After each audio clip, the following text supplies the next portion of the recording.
करोड़ों यूथ के inspiration, ideal, Indian bleeding business icon and industrialist, Indian big shot Ratan Tata.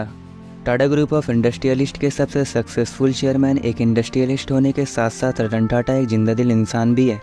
ये इनकी स्टोरी से आगे आपको वीडियो में पता चलेगा। इस दुनिया में ऐसा कोई बंदा नहीं है जो उन्हें पसंद ना करता हो। बचपन में ही इनके माता पिता का डिवोर्स हो गया था। उसके बाद रतन टाटा अपने दादी के साथ रहने लगे। बचपन से ही उनकी दादी ने उन्हें एथिक्स और मोरल का पाठ पढ़ाया, यानी चाहे कुछ भी हो जाए तुम ऐसा कोई कदम नहीं उठाने जिससे खानदान पर कोई आँच आए। और इसको रतन टाटा आज तक फॉलो करते आ रहे हैं। अपनी स्कूलिंग ख़त्म करते ही रतन टाटा ने अपने हायर एजुकेशन के लिए अमेरिका के कॉर्नेल यूनिवर्सिटी में एडमिशन लिया। ग्रेजुएशन के बाद उन्हें IBM से जॉब ऑफर हुआ। IBM उस वक्त दुनिया की सबसे बड़ी कंपनीज में से एक थी। कुछ महीनों तक रतन टाटा ने IBM में जॉब भी किया, पर उनकी दादी की तबीयत खराब होने के कारण उन्हें इंडिया वापस लौटना पड़ा।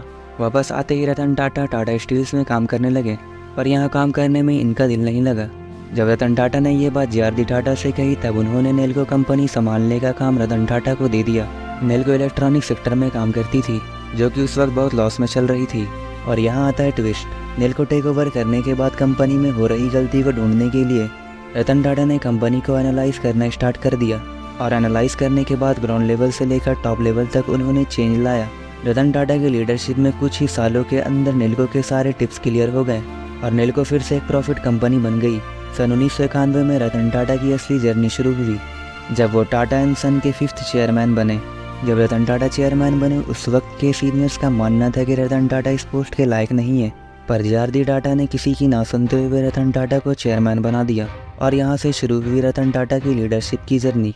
रतन टाटा पहले से ही विजनरी थे और अब तो उन्हें मौका मिल गया था अपने विज़न को इम्प्लीमेंट करने का। अब विज़न, डिसीजन और मेहनत के दम पर रतन टाटा ने टाटा एंड सन की सारी कंपनीज को प्रॉफिट मेकिंग कंपनीज बनाया। रतन टाटा विजनरी होने के साथ साथ मास्टर कम्युनिकेटर भी थे, जिससे वो अपने आइडियाज़ और विजन्स को सही तरीके से दूसरों के सामने रख पाते थे। रतन टाटा की सबसे बड़ी खूबियों में से ये थी कि उनके साथ जो भी काम कर रहा हो उनको देखकर इंस्पायर हो जाता था, जिससे दूसरों के अंदर एक सेंस ऑफ कैपेबिलिटी पैदा हो जाती थी कि मैं ये काम आसानी से कर सकता हूँ। और ये एक ग्रेट लीडर की निशानी होती है। सन 1998 में रतन टाटा ने कोड ऑफ कंडक्ट इंट्रोड्यूस किया, जिसके मुताबिक हर टाटा एम्प्लॉय को सेम रिस्पेक्ट मिलेगी, चाहे वो एक पियोन हो या कोई MD। बहुत सारे बड़े पोस्ट पर काम करने वाले लोगों ने कोड ऑफ कंडक्ट को साइन करने में मना कर दिया, लेकिन रतन टाटा ने हार ना मानकर आखिरकार सबसे ये कोड ऑफ कंडक्ट साइन करवा ही लिया। अब जो मैं आपको बताने जा रहा हूँ शायद वो आपने कहीं सुना होगा। साल 2000 में टाटा की ऑटोमोबाइल सेक्टर बहुत लॉस में चल रहा था।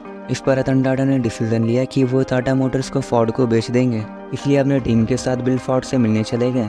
बिल फोर्ड से मिलने के बाद उनका बर्ताव रतन टाटा को पसंद नहीं आया। बिल फोर्ड ने कहा कि ये कंपनी हम आपसे खरीद कर आप पर एहसान कर रहे हैं। रतन टाटा को ये बात चुभ गई। उसी रात वो अपने पूरी टीम के साथ इंडिया वापस आ गए और डिसाइड किया कि वो अपना कंपनी नहीं बेचेंगे। रतन टाटा की एक खासियत है कि वो अपनी मेहनत और विज़न को एक कर्व में रखते हैं, जिसकी वजह से उन्हें कम टाइम में एक अच्छी रिजल्ट्स मिलती है। और यही फार्मूला रतन टाटा ने अपनी loss making company Tata Motors पर अप्लाई किया और इसके चलते कुछ ही सालों में टाटा मोटर्स एक प्रॉफिटेबल कंपनी बन गई। और 2008 में ठीक 8 साल बाद फोर्ड मोटर्स का दिवाला निकल गया। उनकी luxurious car making company Jaguar और लैंड रोवर लॉस में जाने लगी। इसी वक्त रतन टाटा ने दोनों कंपनीज को $2.3 बिलियन के वैल्यूएशन के साथ खरीद लिया और इन लॉस मेकिंग कंपनी को प्रॉफिटेबल भी बनाया। उस वक्त बिल फोर्ड ने रतन टाटा से एक ही लाइन कही, हमारी कंपनीज खरीद कर आप हम पे एहसान कर रहे हैं। दोस्तों, इससे एक बात साफ हो जाती है कि सक्सेस से बड़ा कोई रिवेंज नहीं, और यही बात रतन टाटा ने प्रूफ करके दिखाया। अगला वीडियो आप किसके बारे में देखना चाहते हो कमेंट सेक्शन में ज़रूर बताना।